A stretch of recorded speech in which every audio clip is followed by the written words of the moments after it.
Saudações, alvinegros! Este texto é para vocês, apaixonados pelo glorioso. Vamos mergulhar na evolução do futebol carioca e entender como o Botafogo se tornou uma das maiores potências do Brasil e da América do Sul. Hoje, nós vamos analisar a evolução do futebol carioca e como o Botafogo se destacou nesse processo, saindo das dificuldades para se consolidar como um dos grandes do Brasil e da América do Sul. Nos primeiros anos deste século, o futebol carioca flutuava entre times cheios de estrelas bancadas por dinheiro que logo se esgotava, dívidas crescentes, atrasos frequentes nos pagamentos dos jogadores, alguns rebaixamentos e títulos apenas esporádicos. Enquanto isso, São Paulo se consolidava como o grande centro do principal esporte do país. Era difícil pensar em um futuro no qual 3 campeões seguidos da Libertadores fossem do Rio de Janeiro. Mas, hoje, os cariocas conseguem olhar para o lado e ver os paulistas na mesma altura. Explicar como os clubes do Rio encurtaram a distância para os paulistas passa por uma palavra: investimento. E isso não significa apenas injetar dinheiro em contratações de alto nível, que até podem dar resultado a curto prazo, mas não se sustentam por muito tempo em gestões combalidas por dívidas. A construção ou reformas recentes nos centros de treinamento de Flamengo e Botafogo ajudam a entender os últimos anos vitoriosos. E elas são parte de um processo. O rubro-negro começou a virar o jogo ao sanear suas finanças. O alvinegro saiu da lama com a criação da SAF e a injeção de dinheiro de John Textor. E o Vasco, que até o momento não conseguiu os resultados dos rivais, procura se reorganizar para chegar lá. Da crise à excelência. A revolução dos centros de treinamento. Em menos de uma década, os cariocas saíram de situações até cômicas, como os cavalos que tinham acesso ao ninho do urubu, para centros de treinamento de excelência, que permitem tirar o máximo de desempenho dos jogadores utilizando-se das mais recentes descobertas científicas e tecnológicas. E rivalizam com estruturas como a do Palmeiras, considerada uma das melhores do país. O São Paulo, nos anos 1990, foi o primeiro a montar uma estrutura física de excelência. Mas perdeu a capacidade de integração entre departamentos.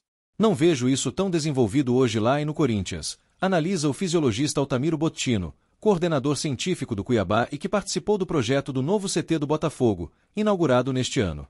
Um centro razoável custa uns 20 milhões de reais e começa a dar resultado após um ano. A era da gestão integrada. Profissionalismo em foco. Além do investimento em infraestrutura, a principal transformação nos últimos anos foi a percepção de que a profissionalização do futebol também se faz com a integração de todas as áreas. Hoje, a palavra final não é apenas do técnico.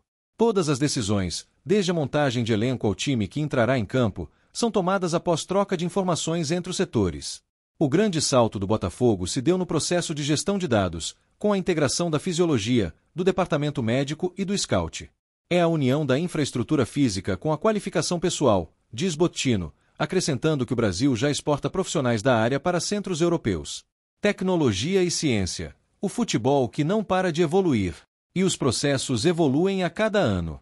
Quem não se atualiza tende a ficar para trás. Atualmente, até uma simples obturação mal feita pode atrapalhar o desempenho dentro de campo, algo que pode ser corrigido com acompanhamento odontológico constante. Ou a recuperação mais rápida de lesões musculares, com avaliações por imagem e movimento. Todos esses dados servem para direcionar o melhor tratamento e as condições diárias de cada atleta. Até a logística entra no jogo. O calendário apertado, com mais de 70 partidas e muitas viagens, exige gastos em voos fretados ou diretos. Algumas horas a mais de descanso e recuperação no CTS podem marcar a diferença entre ter ou não atleta em campo em partidas decisivas. Botafogo e Flamengo usaram desse expediente nas datas FIFA. É um caminho sem volta, segundo especialistas do ramo. A mudança, ainda em andamento, não se limita a modernos centros de treinamento e equipamentos de última geração. Também envolve uma transformação cultural e comportamental no trato com os atletas. Jogadores com experiência fora do país não aceitam retornar ao Brasil apenas pelo caminhão de dinheiro. Eles já compreendem a necessidade da excelência em todos os aspectos. Os que não tiveram essa vivência, por outro lado, podem não se adaptar rapidamente às exigências. O Rio entendeu isso bem. Trabalhei aqui no final da década de 1990 e tinha muitas dificuldades. Os jogadores preferiam jogar em outros centros, como São Paulo. Hoje, vemos Thiago Silva voltando ao futebol carioca pela questão sentimental, mas também por ter visto que não há mais aquela distância de antes. Os clubes têm grandes estruturas para oferecer a ele, comenta Flávio Tenils, preparador de goleiros, que destaca a longevidade de Fábio, de 44 anos. Ele tem o talento, mas conta com um staff integrado em todas as áreas para poder dar o suporte que o mantém no alto nível. Botafogo e os passos rumo ao futuro. O Botafogo é um exemplo da evolução estrutural dos cariocas nos últimos anos. O novo CT Lonier, inaugurado em 2024, trouxe melhorias nas instalações de todos os departamentos, compra de equipamentos de última tecnologia e construção de campos modernos. O próximo passo promete ser grandioso, integrar ainda mais as áreas para otimizar o desenvolvimento de atletas e profissionais do clube.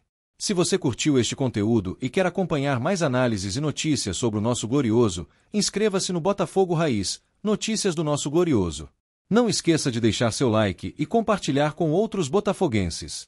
Vamos juntos celebrar a grandeza do Fogão.